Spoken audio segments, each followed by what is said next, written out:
The Edmonton Oilers are set to kick off a 5-game road trip here in Toronto, and they kicked off their weekend with a pair of deals which opens a new chapter in the crease. And to break it all down, we bring in Jack Michaels and Bob Stauffer to the panel, presented by Sportsnet. And we'll start with the big one. Tristan Jarry, Bob, is an Edmonton Oiler, and he's also the Edmonton Oilers starter here in Toronto. Your thoughts on the deal? Well, I mean, I think at some point there was going to be the potential for a goalie trade. I know that there's been a sense out there that why didn't Edmonton do this in the off season? It's easier said than done when your team's playing until the third week of June, and your goaltending tandem played part of the factor in the Oilers getting to the 6th and 7th games of the Stanley Cup the last 2 years. So Stan Bowman gave a little runway for the start of this season. The fact of the matter is the Oilers 32nd in the league in save percentage going into the game the other night against Detroit, and the end result is, he was working on. I think the decision was probably made a week to 10 days earlier to maybe look at maybe going for a change, and I think it might just be as simple as a change. Yeah. Okay. Well, that's what Stan said yesterday right. in his media availability. It's really kind of just a change. So now we can get into specifics on Jarry, and we'll do that.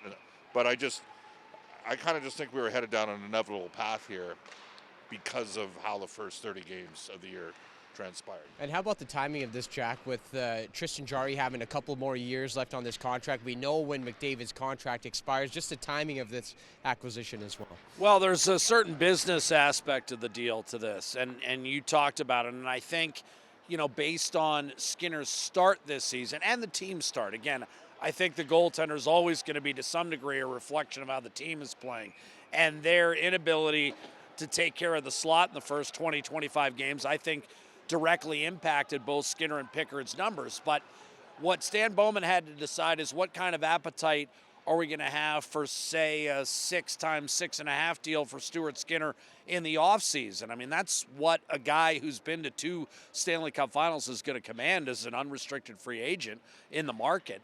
I mean, when you look at goalie trades, you have to rule out, in this day and age, the top 5, because there's not 20 elite goalies in the league anymore. There's 5.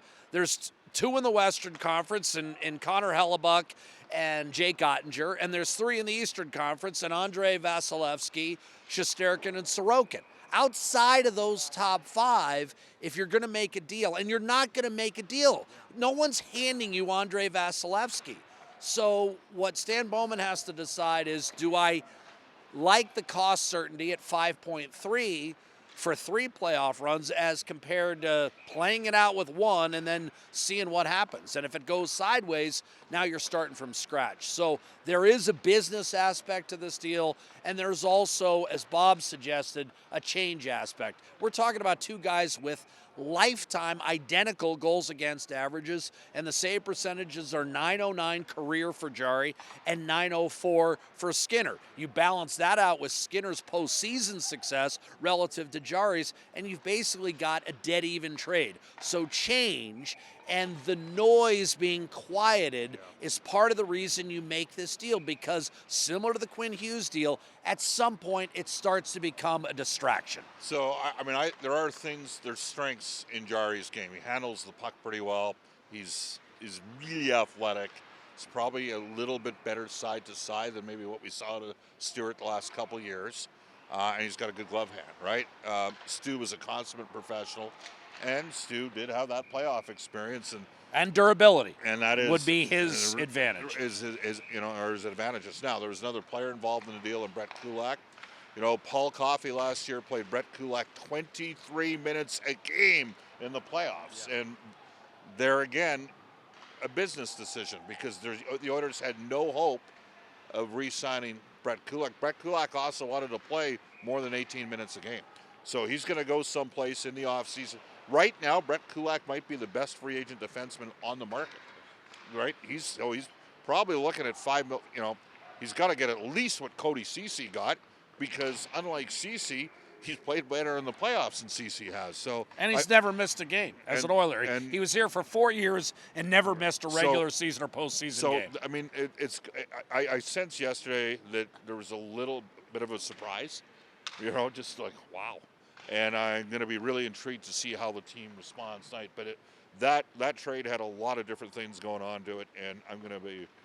We'll see. I don't think it's something that you can sit there and necessarily judge in the first couple of weeks. But but I can tell you the guys that I trust that do a lot of work on sort of the advanced analytics in goal, they do think that it's an upgrade for Edmonton. So we'll see what ends up happening. Because I don't want to disparage Stu, because I think he played pretty well for stretches. But I do think that there's some technical advantages that Jarry has. Something to go back to what Jack mentioned is the slot, right? The Edmonton Oilers, they've been prone to giving up the slot chances far too often this season for their liking, and Tristan Jarry's numbers are superior to Stuart Skinner's in that form of the game as well on the defensive side of the puck. So the full trade was Tristan Jarry and Sam Poulin, who will be reporting to Bakersfield in exchange for Stuart Skinner, Brett Kulak, and a second-round pick in 2029. So with the omission of the former number 27, in comes the new number 24, Spencer Stastney. Jack, it looks like he's going to be fulfilling Brett Kulak's role on the back end.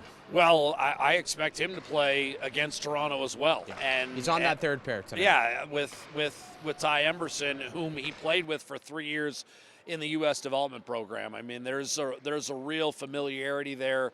And, similar to Brett Kulak, he can skate. His strength is skating. And again, similar to the goaltending deal we just talked about, there's the fact that Brett Kulak was going to be an unrestricted free agent. So you bring in a guy who's 6 years younger, who can skate the puck, with a lot of speed and make plays offensively.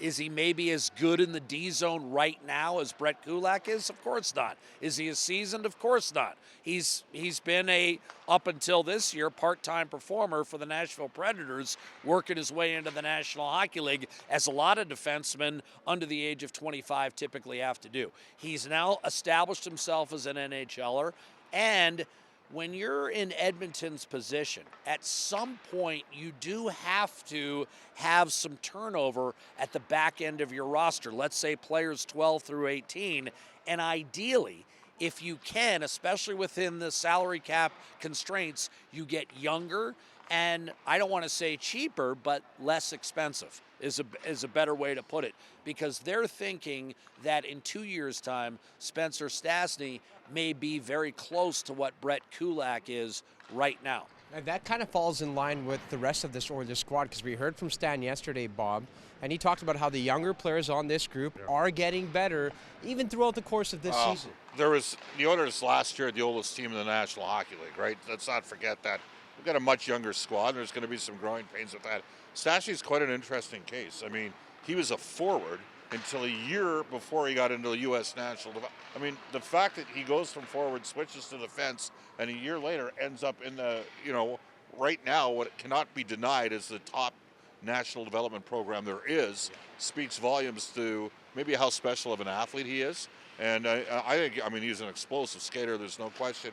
Nashville played a lot of 7 defense this year, and that's part of the reason why his actual time on ice is a little bit down from the 2 previous years when he was up. But I'm really intrigued to see where he goes as a player. And absolutely, cost controlled certainly played a factor in why the Oilers went out and made this deal. But the 2 deals have to be related because they have to replace Kulak in the lineup. And Bob, you wanted to quickly touch on the biggest trade of yesterday, Quinn Hughes going to the Minnesota Wild. Your thoughts? I'd say Bill Guerin has got a set. We know that. That said, we knew that with this time in Edmonton. Right, but, they got Vancouver's. I can make an argument with all due respect to the Sedins that Quinn Hughes has been the best player Vancouver ever had. He was a heck of a player. Yeah. It's got to be hard for that organization. I give them credit for recognizing the position they're in. They are now in a rebuild. I do think that Boyum in particular has a chance to be all day at minimum a number 3 defenseman and possibly a top 2 NHLD. They're going to hope he's a top 2 NHLD. I actually think the trade totally makes sense for both organizations. Well, Minnesota's pushed its chips in once before. Oh, yeah. And went all in with Suter and Parise 10 years ago. And the fact of the matter is, Minnesota has not been out of the first round since 2015. It's been a decade. It didn't pan out for them. Bill Guerin understands this is his shot. He's got some goaltending. He's got an elite forward in Kirill Kaprizov, which they didn't have back in 2015. And he feels that in order to put Minnesota in the same category as Colorado, Dallas, and Edmonton, he's got to step up, and he certainly has. The return, is good. As Bob mentions, they've got, a young D-man. Marco Rossi does play center, but he's a bit undersized. I'm not sure they've really solved that. Excuse me, Tony.